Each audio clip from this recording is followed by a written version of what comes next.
नमस्कार, मी डॉक्टर कविता राणे. लक्षवेधीमध्ये आपल्या सर्वांचं स्वागत. महाराष्ट्राच्या विधानसभेमध्ये काल धर्म स्वातंत्र्य विधेयक मांडण्यात आलं. या विधेयकावर चर्चा करत असताना राष्ट्रवादी काँग्रेस शरदचंद्र पवार पक्षाचे आमदार जितेंद्र आव्हाड यांची गाडी धर्मावरून जातीवर पोहोचली आणि त्याच नादात त्यांनी छत्रपती शिवाजी महाराजांच्या राज्याभिषेकाबद्दल एक अत्यंत वादग्रस्त वक्तव्य केलं. शिवाजी महाराजांचा राज्याभिषेक होताना त्यांच्या कपाळावर जो टिळा लावला होता तो पायाच्या अंगठ्यानं लावला गेला, अशा आशयाचं वक्तव्य आव्हाडांनी सभागृहात केलं. त्यांच्या या वक्तव्याला सत्ताधारी आमदारांनी जोरदार विरोध केला. मग गदारोळ वाढला. मग सभागृहाचं कामकाज स्थगित करावं लागलं. त्यानंतर सभागृहाच्या अध्यक्षांनी आव्हाडांनी माफी मागावी असं म्हटलं. आव्हाडांनी ती मागितली सुद्धा, पण तरीही सभागृहाच्या कामकाजातून ते वक्तव्य वगळल्यानंतरही वाद शमला नाही. आज त्यावरून राजकीय आरोप प्रत्यारोप होत राहिले. खरं तर धर्म स्वातंत्र्य विधेयकाच्या मुद्द्यावर जितेंद्र आव्हाड यांनी जी मांडणी केली ती वैचारिक होती. महाराष्ट्रामधली जातीय उतरण, त्याचे शतकानुशतक झालेले परिणाम, त्याला सवाल करणारी महाराष्ट्राची संत परंपरा, त्याच्या विरोधात लढणारे महाराष्ट्राचे समाजसुधारक, मग धर्म स्वातंत्र्याची निर्माण झालेली गरज, त्या धर्म स्वातंत्र्याला घटनेनं दिलेलं महत्त्व आणि सुप्रीम कोर्टानं त्याला दिलेलं संरक्षण, हे सगळं जितेंद्र आव्हाडांनी मांडलं. जबरदस्तीनं होणारं धर्म स्वातंत्र्य हे चुकीचंच आहे, त्यावर कारवाई व्हायला हवी हे आव्हाडांनी मान्य केलं. पण धर्म स्वातंत्र्य असेल तर ते करताना सरकारच्या परवानगीशिवाय करू नये असं म्हणणं म्हणजे धर्म स्वातंत्र्याच्या मूळ हेतूलाच छेद देणार आहे असा दावा आव्हाडांचा होता. पण हे सगळं बोलत असताना आव्हाडांनी शिवाजी महाराजांबद्दल केलेलं वक्तव्य हे मान्य होणारं नाहीये अशी वक्तव्य सभागृहात होताच कामा नयेत. पण अशा वक्तव्याच्या विरोधात बोलताना महत्त्वाच्या विषयांवरील चर्चेची दिशाही बदलू नये अशी ही अपेक्षा आहे. या सगळ्या संदर्भात बोलणार आहोत, पण त्या अगोदर पाहूयात काल सभागृहामध्ये नेमकं काय काय झालं आणि त्याच्या काय काय राजकीय प्रतिक्रिया उमटल्या या संदर्भातला स्पेशल रिपोर्ट. त्यांचा राज्याभिषेक करताना त्यांचं कुंकुम टोळ अंगठ्याने केलं, पायाच्या अंगठ्याने. निलंबन का अध्यक्ष महोदय? शरद पवार गटाचे आमदार जितेंद्र आव्हाड हे सातत्यानं वादग्रस्त वक्तव्य करतच असतात. पण सोमवारी विधानसभेमध्ये बोलताना आव्हाडांनी कहर केला. छत्रपती शिवाजी महाराज आणि त्यांच्या राज्याभिषेकाला अनुसरून जितेंद्र आव्हाड यांनी अत्यंत संतापजनक वक्तव्य केलं. जे वक्तव्य त्यांनी केलं ते काढून टाका. साहजिकच सत्ताधारी आणि विरोधी पक्षातले सर्वच आमदार आव्हाडांवर संतापले आणि त्यांनी माफी मागावी अशी मागणी केली. खुद्द विधानसभा अध्यक्षांनी त्यांना माफी मागण्याचे निर्देश दिले. पण आव्हाड तेव्हा चक्क फोनवर बोलत होते असा आरोप मंत्री शंभूराज देसाई यांनी केला.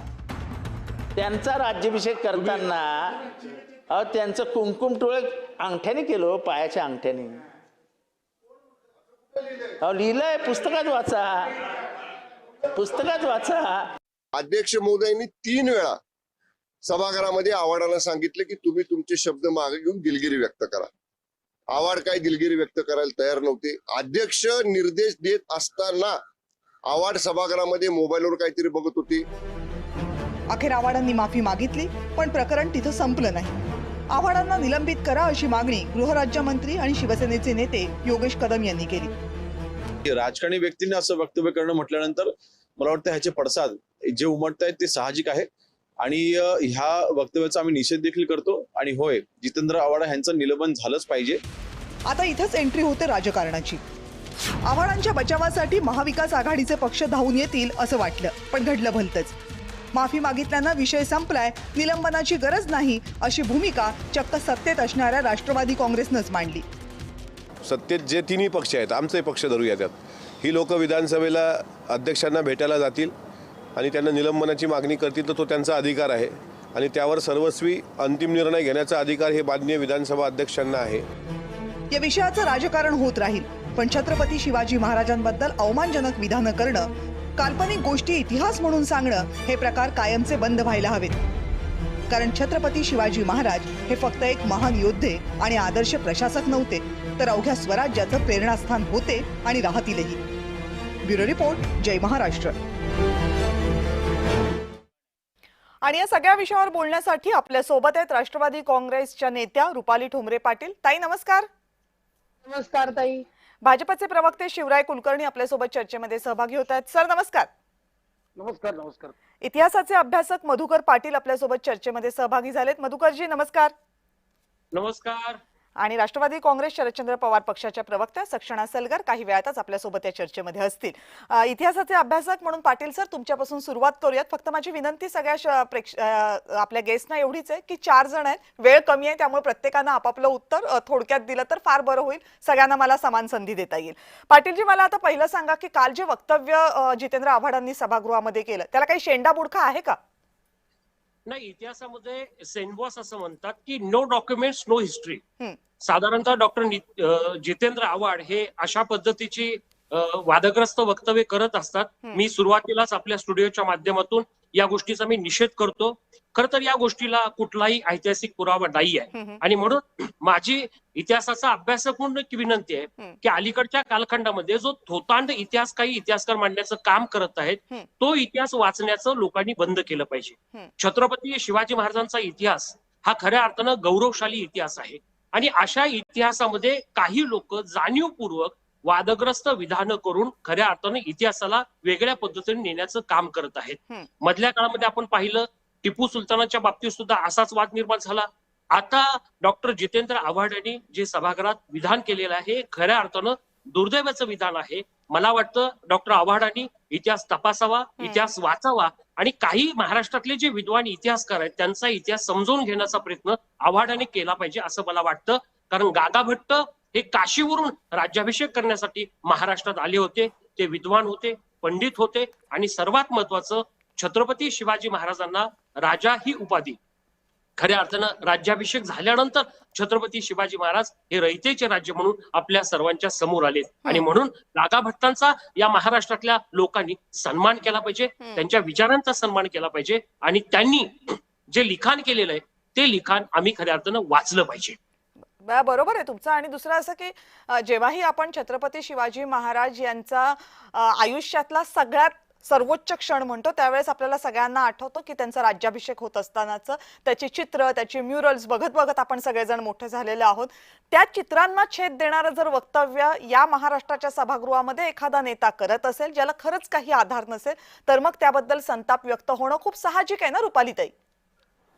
नक्कीच संतापजन व्यक्त करणं बरोबर आहे, परंतु एक लक्षात घेतलं पाहिजे छत्रपती शिवाजी महाराज हे सगळ्यांचे त्यांनी स्वराज्य स्थापन करून रयतेचं राज्य निर्माण करणारे, त्यांची बरोबरी कुणाबरोबरही होऊ शकत नाही, कुणाबरोबरही नाही. हे एकतर प्रत्येक जे कोणी महाराज जगातील व्यक्ती आहेत त्यांनी हे लक्षात घेतलं पाहिजे.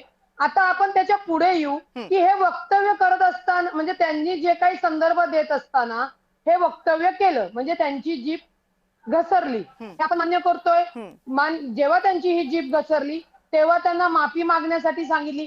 त्यांनी जर माफी मागितली नसती तर तो त्यांचा उद्मातपणा आपल्याला दिसला असता, मग त्यांचा निषेध, मग त्यांच्यावर कारवाई या गोष्टी केल्या असत्या तर मान्य केल्या असत्या.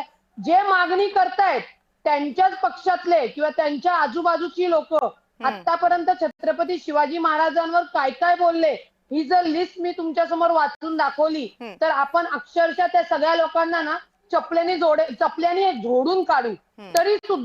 तरी सुद्धा मला सांगायचंय की जितेंद्र आव्हाडांनी माफी मागितल्यानंतर हा विषय तिथं संपवला पाहिजे. कारण का धर्मांतराचा कायदा सांगत असताना तो धर्मांतराचा कायदा संविधानाला संलग्न आहे का, संविधानाच्या प्रक्रियेत आहे का, या गोष्टी लोकप्रतिनिधींनी पाहणं गरजेचं आहे. नाही का आव्हाड चुकले आणि म्हणून आता आव्हाडांवर बाकीच्या गोष्टी काढायच्या, या लोकप्रतिनिधींना अशोभनीय आहे. मी पुन्हा सांगते, छत्रपती शिवाजी महाराजांचा वर बोलताना किंवा ज्यांची जीभ घसरते किंवा अवमानकारक बोलणाऱ्यांची पैदा व्हायचं आहे ही आपली लोक आहेत की हे राजकारणासाठी त्याच्यावर ज्या काही गोष्टी करतात ते चुकले, ते बोलले आणि त्यांनी माफी मागितलेली. त्याच्यामुळे धर्मांतराच्या कायद्यावर बोलणं किंवा त्यांना सक्त ताकीद देणं की परत याच्या पुढे जर छत्रपती शिवाजी महाराजांबद्दल तुमची जीभ जरी घसरली तर तुम्हाला निलंबन करण्यात येईल. त्याच्यावरनं एवढं वादन करायचं, त्याच्यावरनं एवढं बोलायचं. छत्रपती शिवाजी महाराजांचा इतिहास सांगणाऱ्यांना पण मला विनंती आहे, तुम्ही तुमच्या नसानसात आचार विचार विनवले आहेत का? तुम्ही समाजात त्या कृतीने वागताय का? नाही. छत्रपती शिवाजी महाराज शेजारच्या घरात जन्माला येऊ द्या, आम्ही मात्र वागणार नाही. आम्ही कुठले विचार त्यांचे आचार अंगीकृत करणार नाही, ही अशी जी काही धोताण सगळी सध्या राजकारणातली जी पद्धत आहे ना ती तातडीने बंद झाली पाहिजे. कारण का अनेक लोक आहेत की ज्यांची लायकी नसताना बोलतात. आता जे विधान म्हणजे सभागृहात आहे त्यांनी भान ठेवावं. ठीक आहे, त्यांनी माफी मागितली. मी पुन्हा सांगते, माफी मागितली नसती तर आम्हीच त्यांच्या छायाचित्राला काळं वगैरे फासलं असतं. पण त्यांनी माफी मागितली. त्याच्यामुळे एवढा वेळ घालवण्यापेक्षा धर्मांतराचा कायदा हा संविधानाने आहे की नाही, आपल्याला लोकांनी निवडून दिले, आपण लोकांसाठी काही चांगलं करणार आहोत की नाही, संविधानाप्रमाणे वागणार आहोत की नाही, संविधानाप्रमाणे कायदे देणार आहोत की नाही, याचा विचार मात्र लोकप्रतिनिधींनी करणं गरजेचं आहे. बर, कुलकर्णी सर, आता तुम्हाला हे सांगावं लागेल की का सत्ताधारी हे निलंबनाच्या मागणीवर का ठाम आहेत? त्यांना सांगितलं, त्यांचं वाक्य चुकलं, त्यांनी कुणाच्या भावना दुखावल्या असतील तर मी दिलगिरी व्यक्त करतो असं म्हटलं. असं झाल्यानंतर सुद्धा सभागृहामध्ये गदारोळ होतो, मग कामकाज बंद ठेवावं लागतं, त्याच्यावरच आज पुन्हा एकदा गदारोळ होतो. हे का व्हावं लागतं? असा कविताजी हे यासाठी होतं की जितेंद्र आव्हाडांची जीभ घसरली असती किंवा स्लिप ऑफ टंग आपण ज्याला म्हणतो ते जर राहिलं असतं तर समजू शकलं असतं. त्यांनी आवर्जून ठरवून हे वाक्य म्हटलं आणि म्हटल्यानंतर वाचा, पुस्तकात वाचा, वाचा, वाचा ना, पुस्तकात लिहिलं आहे. ही जी त्यांची शैली आहे त्या शैलीमध्ये ते त्याच्यावर आर्ग्युमेंट करत होते. त्यानंतर काही लोकांनी लक्षात आणून दिलं. जेव्हा लक्षात आणून दिलं तेव्हा तुम्हाला तुमच्या लक्षात असेल, कोणी माझ्या पक्षाचं असो नसो, कोणी असो, त्यांनी लक्षात आणून दिलं की अतिशय चुकीचं वक्तव्य तुम्ही शिवाजी महाराजांविषयी केलं आहे. तर त्यावर आव्हाड दिलगिरी व्यक्त करायला तयार नव्हते, माफी मागायला तयार नव्हते. ज्यावेळी गदारोळ झाला, ज्यावेळी 2-2, 3-3 वेळा सांगावं लागलं, स्वतः अध्यक्षांना हस्तक्षेप करावा लागला, जेव्हा त्यांनी सांगितलं की जर तुम्ही माफी मागणार नसाल तर मला निलंबनाची कारवाई करावी लागेल, तोपर्यंत जितेंद्र आव्हाड माफी मागायला तयार नव्हते. याचा अर्थ असा आहे की जितेंद्र आव्हाड जातीय विद्वेष पसरवण्यासाठी किंवा कुठला तरी नरेटिव्ह सेट करण्यासाठी ठरवून या प्रकारचं बोलतात हे त्यावरून सिद्ध होतं. बरं, ही पहिली वेळ होती का जितेंद्र आव्हाडांची? यापूर्वी त्यांनी असं म्हटलं होतं की औरंगजेब नसतंय, औरंगजेब नसता तर शिवाजी महाराज लोकांना कळले नसते. आता शिवाजी महाराज कळण्यासाठी औरंगजेब असावा लागतो. या तऱ्हेचं अत्यंत निंदास्पद, निंदनीय वक्तव्य यापूर्वी आव्हाडांनी केलेलं आहे. आता आव्हाडांच्या अशा तऱ्हेच्या वादग्रस्त वक्तव्यांची फार मोठी यादी आहे. मला त्या विषयांमध्ये जायचं नाही, त्यांचा तो स्वभाव आहे. पण त्यांची जी कालची कृती होती ती नरेटिव्ह सेट करण्याची होती. त्यांची जी कृती होती ती ठरवून बोलण्याची होती, कुठेतरी विद्वेषाची भावना निर्माण करणारी होती आणि इतिहासाला ती धरून नव्हती. इतिहासाला धरून नव्हती याच्याबद्दल काही वाद असण्याचं कारणच नाहीये, पण नॅरेटिव्ह सेट करण्याची होती असं तुम्हाला का वाटते? काय नॅरेटिव्ह सेट करण्याचा प्रयत्न होता आव्हाडांचा? जातीय विद्वेषाची भावना नाही निर्माण होत का? मला तुम्ही सांगा. एक वाक्याच्या आधी ते म्हणतात की हा फुले शाहू आंबेडकरांचा महाराष्ट्र आहे, ज्या महाराष्ट्रामध्ये एका समूहाने जेव्हा जेव्हा अन्याय केला त्या समूहाच्या विरुद्ध समाज पेटून उठला. अहो, हेच लोक शिवरायांना कुंकुम तिलक लावायला तयार नव्हते. ते ही जी भावना आहे ही स्पष्ट होते ही जातीय विद्वेष निर्माण करणारी आहे. तुम्ही फुले शाहू आंबेडकर मांडणार ना, आम्ही फुले शाहू आंबेडकरांचे भक्त असं केलं. आम्ही त्यांच्या विचारांना पूर्णपणे 100% मान्यता देणारे आणि त्याच्यावर विश्वास ठेवणारे, त्यावर वाटचाल करणारे लोक. पण तुमच्या मनामध्ये फुले शाहू आंबेडकर नाही आहे, तुमच्या मनामध्ये टिपू सुलतान आहे, तुमच्या मनामध्ये औरंगजेब आहे. त्यांनी त्याचा उल्लेख केला ना, त्यांनी फुले शाहू आंबेडकरांबद्दल म्हटलं आणि त्यांनी त्याची एक मांडणी करताना त्याची चौकट अशी होती की जातीय उतरंडीमुळे महाराष्ट्रात अनेकांनी धर्म बदलण्याचा मार्ग निवडला होता, ज्याच्यामध्ये बाबासाहेब आंबेडकरांचाही समावेश होता, अशी त्यांची मांडणी होती. आणि ती मांडणी तर मला नाही वाटत चुकीची आहे म्हणून, किंवा ती पुस्तकांमध्ये नाहीये. चुकीची आहे बरोबर आहे हे काही जज म्हणून नाही ठरवायचंय, पण ती इतिहासात दिलेलीच मांडणी आहे ना. मी सांगतो आपल्याला एक तर जातीच्या उतरंडीची मांडणी जर ते करत असतील तर ती योग्य आहे, त्याला माझं पूर्ण समर्थन आहे. त्या छत्रपती शिवाजी महाराजांना कुंकुम तिलक पायांनी लावलं, चुकीचं, 100% चुकीचं. अगदी म्हणजे ठरवून आहे ते उदाहरण. उदाहरण द्यायचं राहिलं असतं तर तुम्ही महाडच्या सत्याग्रहाचं द्या, काळाराम मंदिराच्या प्रवेशाचं द्या. ज्याप्रमाणे अस्पृश्यांवर, कथित मागासवर्गीयांवर जो काही अन्याय झाला त्या अन्यायाची उदाहरणं तुम्ही द्या ना, त्याला कोण डिनाय करणार आहे? पण तुम्ही ठरवून छत्रपती शिवाजी महाराजांचा अवमान त्यामध्ये करून कुठल्या तरी नाही अस्मितेला त्याच्यात दाबवण्याचा कुलकर्णी प्रयत्न सर या पॅनल मधले सगळेजण आणि मीही ह्या सगळ्याचं, कारण आपण हे वाक्य सहनच करू शकत नाही ज्याला मुळात काही आधार नाहीये, मुळात काही अर्थ नाही, ते लिहिलेलं नाहीये.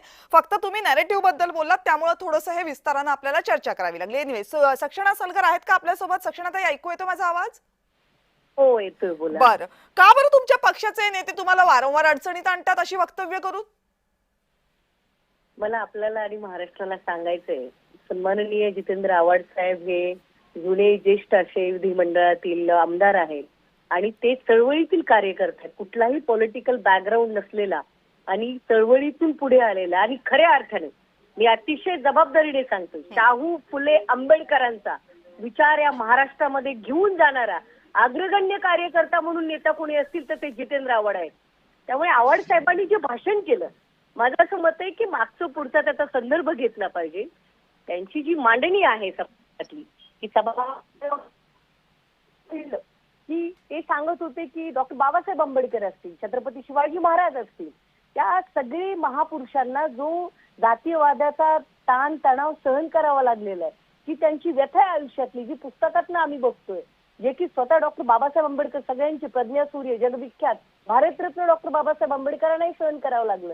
आणि म्हणून त्यांनी का जात बदलली, कशासाठी, संबंध देशाला नाही, अख्ख्या जगाला माहिती आहे. त्याची मांडणी करत असताना त्यांनी स्वतःच्या आईचं उदाहरण दिलं आणि आईचं उदाहरण देत असताना सांगितलं की ज्या ताईत मी वाढलो त्या ताईत माझ्या आईला कधी त्या कार्यक्रमाला बोलवलं नाही, मरेपर्यंत ती यातना, ती वेदना माणूस म्हणून समजून घेतली पाहिजे. आणि हो, छत्रपती शिवाजी महाराज संबंध महाराष्ट्राचं नव्हे, देशाचं दैवत आहे, त्याबद्दल कोणाचंही दुमत असण्याचं कारण नाही.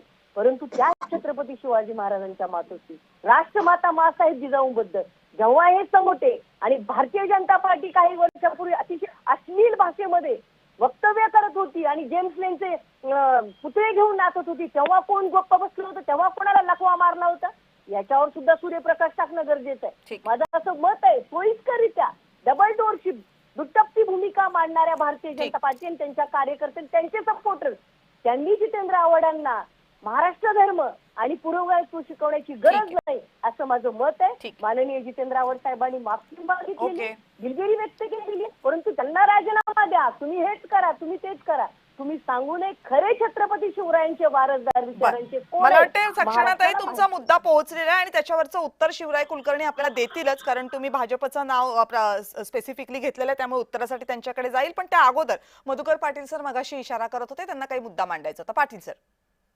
मुळात सभागृहात घडलेल्या प्रसंगाकडे पक्षीय राजकारण म्हणून न पाहता इतिहासाचा अभ्यासक म्हणून मला असं वाटतं की महाराष्ट्राला फुले शाहू आंबेडकरांचा इतिहास माहिती आहे, छत्रपती शिवाजी महाराजांचा इतिहास माहिती आहे, पण अशी जबाबदार विधान होऊ नयेत याची काळजी सभागृहातल्या प्रत्येक सदस्याने घेतली पाहिजे.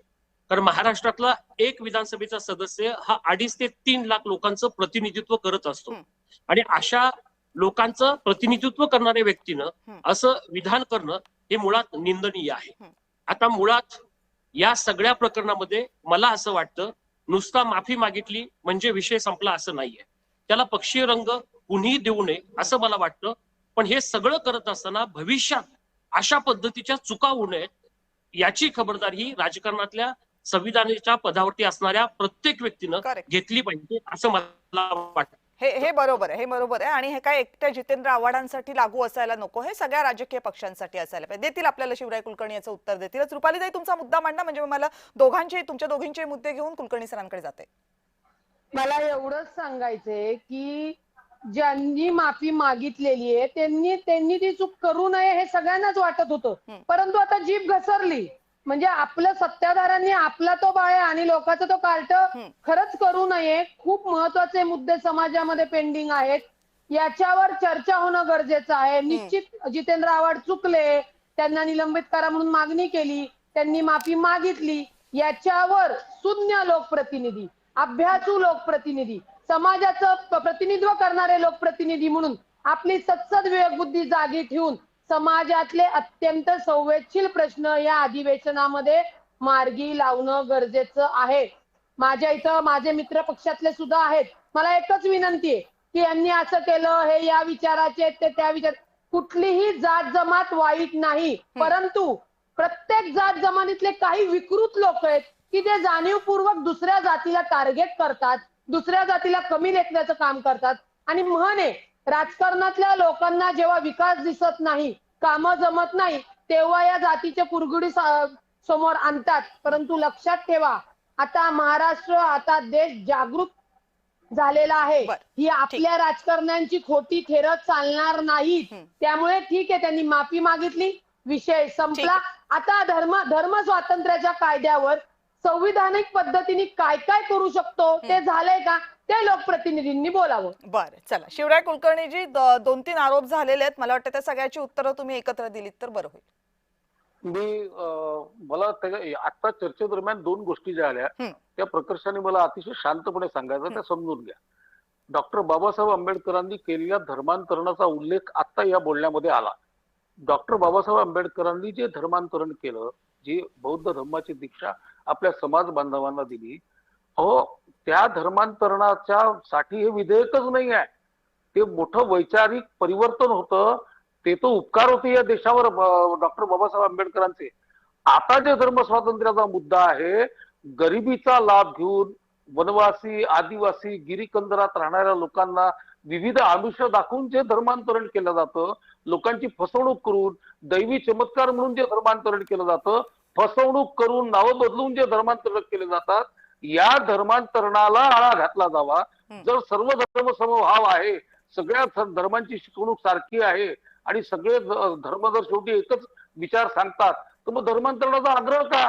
आपल्याला सगळ्यांना जर आपलं आपलं धर्माचं स्वातंत्र्य दिलेलं आहे, तर जाणीवपूर्वक जबरदस्तीने जे धर्मांतरणाचे प्रकार होऊन राहिले, कायद्याच्या पळवाटा शोधून होऊन राहिले, त्या मजबूत व्हाव्यात आणि त्या पारदर्शी असाव्यात. बळजबरीने धर्मांतरण होऊ नये. धर्मांतरित भावनेच्या भरात झालेल्या मुलींचं भविष्यात काय होणार, त्यासाठी हा कायदा आहे. याला आपण बाबासाहेब आंबेडकरांचं उदाहरण देऊन या कायद्याची चर्चा करायला नको. कारण की बाबासाहेबांचं धर्मांतरण जे होतं ते या राष्ट्रावर उपकार होते असं माझं प्रामाणिक मत आहे. ती एक मोठी चळवळ होती. ती चळवळ आणि आज मेळघाटमध्ये किंवा लव जिहादच्या नावाखाली किंवा ज्या प्रकारे हजारो मुली धर्मांतरित झाल्या आणि त्यांचं पुढे काय झालं, त्यांच्या जीवनाचं वाटोळ झालं, त्यांचं आयुष्याचं नुकसान होऊ नये यासाठी हा कायदा आहे. कुलकर्णी सर, मला वाटतं अजून एका मुद्द्यावर तुम्हाला बोलायचंय, पण त्या मुद्द्यावर जाण्या अगोदर हे मान्य केलं पाहिजे की हा अत्यंत क्रिटिकल आहे. म्हणजे जसं मगाशी ताईंनी सांगितलं आणि सक्षणाजींनी सांगितलं तेही महत्वाचं आहे की जर समजा धर्मांतर करायचं असेल किंवा बाबासाहेब आंबेडकरांनी तेव्हा काय परवानगी घेतली होती का सरकारची, या चष्म्यातनं बघितलं तर असं वाटेल कशाला तुम्हाला व्यवस्था हव्यात. पण तुम्ही जो मुद्दा मांडताय की मुलींना फसवलं जात असेल, त्यांच्या आयुष्याची बर्बादी होत असेल, तर मग आपल्याला कायद्याची चौकट नको का, या चष्म्यातनं बघितलं तर आपल्याला याची गरजही आहे. त्यामुळं सभागृहामध्ये जेव्हा या कायद्याबद्दल चर्चा होईल तेव्हा या सगळ्या चष्म्यातनं बघून चर्चा व्हायला पाहिजे, ना की कुठल्या तरी एका नेत्याचं वक्तव्य काय आलं त्याच्याबद्दल बोलून. कारण हा खूप महत्वाचा विषय आहे. जसं तुम्ही सांगितलं, महाराष्ट्राची जी वैचारिक क्रांती झाली त्या वैचारिक क्रांतीच्या केंद्रबिंदूला सुद्धा हा मुद्दा होता. आणि आज महाराष्ट्रामध्ये जी सामाजिक परिस्थिती आहे, त्यातनं निर्माण होणारे सामाजिक प्रश्न आहेत, लाखो मुलींच्या भवितव्याचा प्रश्न आहे, त्याच्याही मुळाशी हा मुद्दा आहे. त्यामुळे साधक बाधक चर्चा याच्यावर व्हायला हवी, याच्याबद्दल कुणाचंच दुमत असण्याचं काही कारण नाहीये. त्यामुळे त्या चर्चा कुठेतरी भरकटू नये इतकी बाकी प्रामाणिक इच्छा आहे. तुम्हाला आणखी एक मुद्दा मांडायचा आहे, प्लीज.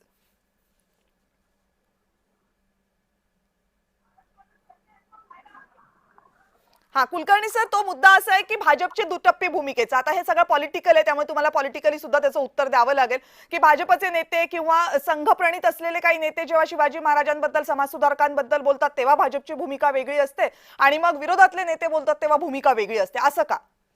भाजपाची भूमिका ज्या पद्धतीने जितेंद्र आव्हाड बोलले त्या पद्धतीने जर भाजपाचाही कोणी कार्यकर्ता बोलत असेल तर तेवढीच कठोर शिक्षा ही त्याही कार्यकर्त्याला, नेत्याला झाली पाहिजे, या मताचे आम्ही आहोत. छत्रपती शिवाजी महाराजांच्या बाबतीमध्ये कॉम्प्रोमाइज करण्याचा प्रश्नच नाही, सहन करण्याचाही प्रश्न नाही. या महाराष्ट्राचं, या देशाचं सगळ्यात मोठं दैवत, प्रेरणास्थान, ऊर्जास्थान छत्रपती शिवाजी महाराज आहेत. शिवाजी महाराज होते म्हणून आज आपण सगळेजण सुरक्षित आहोत, अजूनही आहोत. आपली अस्मिता कायम आहे. नाही आपलं काय झालं असतं, हे सगळं बदललेलं राहिलं असतं. आणि सगळ्यात महत्वाचं, ज्या धर्म स्वातंत्र्याबद्दल आपण आज गप्पा मारतोय ते धर्म स्वातंत्र्य तरी राहिलं असतं का, हाही सवाल आहे. भाजपचा नेता जर कुणी या पद्धतीने बोलणार असेल तर त्याला माफ केलं गेलं पाहिजे.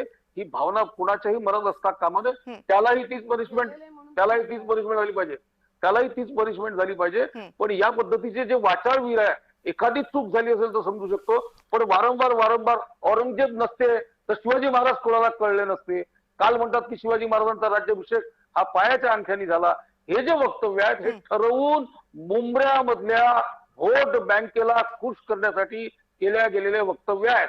सेव गाजा असेल, त्याच्यानंतर सिंधी समाजाला नाही, पण उद्देशून मग शिवराय त्यांनी जंगली कुलकर्णीजी कुत्रे- तुम्ही जर सर्वव्यापी भूमिका ही जर मांडत असाल तर मग याच्या अगोदर जी महाराष्ट्रामध्ये वक्तव्य झाली त्याचाही तुम्ही निषेध केला पाहिजे, त्याच्याबद्दलही बोललं पाहिजे ना. वेळोवेळी कविताजी असं काय बोलता? तुमच्या स्वतःच्या चर्चेमध्ये तुमच्या स्वतःच्या थांबा एक मिनिट, रुपाली थांबा, रुपालीजी थांबा. नितेशजी राणेंनी हा मुद्दा काढला, ते जेव्हा काँग्रेसमध्ये होते ना, तर बालगंज जंगली महाराज रोडच्या इथलं गणेश गडकरी यांचा पुतळा हटवणारे तेच होते, कारण का ते काँग्रेसमध्ये होते त्यावेळेला. त्याच्यानंतर त्यांच्या सगळ्या चुका माफ करून भाजपमध्ये त्यांना घेतलं आणि आता ते भूमिका मांडताय. म्हणजे अशा लोकांच्या चुका तुम्ही माफ करून त्यांना पक्षामध्ये घेऊन आपल्या पक्षाचे आमदार म्हणून स्वीकारलेला आहेत. तर ही जितेंद्र आव्हाडांची जीभ घसरली, त्यांनी माफी मागितली, विषय संपला. तुम्ही मोठ्यांच्या चुका माफ करून पवित्र करून घेतलेले सगळ्यांना. तुम्हाला एक गोष्ट मग विरोधक सांगतो, रुपाली. एक मिनिट. मला बोलू द्या ना, मला बोलू द्या. एकच सेकंद द्या फक्त. शिवरायजी पुन्हा येते तुमच्याकडे. फक्त आपण सक्सेनाजींचा मुद्दा तेवढा ऐकून घेऊया, मी येते परत तुमच्याकडे. सक्सेनाजी, मी आता ऐकत होते. माझं असं मत आहे की आता यांनी बोलत असताना तिकडे मुंब्रा काय चाललंय, मुंब्र्यामध्ये काय चाललंय, जस्ट बिकॉज ऑफ की माननीय जितेंद्र आव्हाडजी मुंब्र्यामध्ये खूप सारे अल्पसंख्याक मुस्लिमांचं नेतृत्व करतात. तुम्ही नाही का जातीवरती बोलत? आता ज्या पद्धतीने ते मांडणी करतायत की धर्मांतराचा कायदा कसा महत्वाचा आहे आणि महिला मुलींचं ठीक आहे, आम्हाला मान्य आहे, त्याच्यावरती कायदेशीर चौकटीत बसून चर्चा व्हायलाच पाहिजे. परंतु तुमच्या राज्यसभेच्या खासदार मेधा मॅडम कुलकर्णी जाहीरपणे फक्त हिंदूंकडूनच घ्या, त्याकडून घेऊच नका, त्या लोकांना बाकावत करा, ही भाषा काय? याच्यावर वक्तव्य का नाही करत? याच्यावर तुमचा विचार का नाही मांडत? ठीक आहे. वेळ संपली त्यामुळे मी त्यांचं उत्तर घेते. मुद्दा पोहोचलाय सक्सेनाजी, पण वेळ संपली त्यामुळे मला फार वेळ नाही देत आहे. शिवरायजी बोला. चला. तयार होता. कविताजी, तुम्ही जेव्हा लोकांना कठोर शिक्षा पुण्यात दलबदलू लोकांनी आम्हाला शिकवण्याची गरज नाही. आम्हाला आमच्या भरोशावर सत्तेची फळं टाकणाऱ्यांनी आपल्या मर्यादा लक्षात घ्याव्या. आम्हाला शिकवण्याची गरज नाही, आम्ही करू. आणि नाही, पण हे काय नेमकं वाक्य होतं? नाही, आमच्या मतावर सत्तेची फळं चाखणाऱ्या म्हणजे तुम्ही नेमकं कुणाला बोलताय? एक मिनिट कुलकर्णी साहेब, नेमकं कुणासाठी आहे हे वाक्य? रुपालीताईंसाठी आहे की सक्सेना? कुणासाठी आहे हे वाक्य? हिंदूंची बाजू घेऊन आम्ही बोलू. तुम्ही नका शिकवू आम्हाला. तुम्ही शिकवायची गरज नाही आम्हाला काही. परवानगी नाही दिली सत्तेची. कुलकर्ण्यांनी भानावर यावं आणि भाषा नीट वापरावी. मित्र पक्षात आहे म्हणून काय खून करायला परवानगी देणार आहात का? वाटेल ते बोलणार आहात का? द्या ना मग उत्तर. मेधा कुलकर्णी धर्मात जाती तेढ करता. तुम्ही तुमची भाषा आवडा, नीट बोला, संसदीय पद्धतीने बोला, स्त्रीत्वाचा फायदा घेऊ नका. असं आहे, स्त्री दाक्षिण्याचा फायदा घेऊ नका. आवाज वाढवला म्हणजे खरं असतं असं नाही आहे तुमचं. आवाज वाढवला ठीक आहे. तुमच्या सगळ्यांचे मुद्दे पोहोचलेत, पण माझ्याकडची वेळ संपलेली आहे. धर्म आणि जात ही महाराष्ट्रात असणाऱ्या प्रत्येक नागरिकासाठी आपापली अस्मिता आहे, पण ही अस्मिता समाजात वावरताना कुठपर्यंत न्यायची आणि ती अस्मिता दुसऱ्या कुणाच्या अस्मितेच्या आड येऊ द्यायची की नाही, हा साधा मानवी अस्मितेच्या अनुषंगाने येणारा प्रश्न आहे. या प्रश्नामध्ये माझीच अस्मिता श्रेष्ठ, माझीच ओळख श्रेष्ठ असं जेव्हा व्हायला लागतं त्यावेळेस समाजामध्ये द्वंद्व निर्माण होतात. ते आता होताना आपल्या समाजामध्ये दिसतायत का? याचं उत्तर प्रत्येक सुजाण माणूस शोधू शकतो. मुद्दा इतकाच आहे की या सगळ्या दृष्टीनं जेव्हा काही सामाजिक प्रश्न निर्माण होतात आणि त्या सामाजिक प्रश्नातनं एखादा कायदा निर्माण करण्याची वेळ येते, त्यावेळेस सभागृहामध्ये असलेल्या प्रत्येकानं आपली सभागृहाचे प्रतिनिधी म्हणून जबाबदारी ओळखून त्यावर चर्चा करणं अपेक्षित आहे. महाराष्ट्राच्या सभागृहामध्ये कुठल्या एका वक्तव्यावर फक्त वादंग होण्यापेक्षा या मुद्द्यांवरच्या साधक बाधक चर्चा महाराष्ट्राला पाहायच्यात. आपले सगळे नेते त्या पाहायची संधी आपल्याला देतील अशी अपेक्षा करूयात. आपण सगळेजण चर्चेत सहभागी झालात, सगळ्यांचे मनापासून आभार. आणि लक्षवेधीमध्ये वेळ झाली इथेच थांबण्याची. पाहत रहा जय महाराष्ट्र.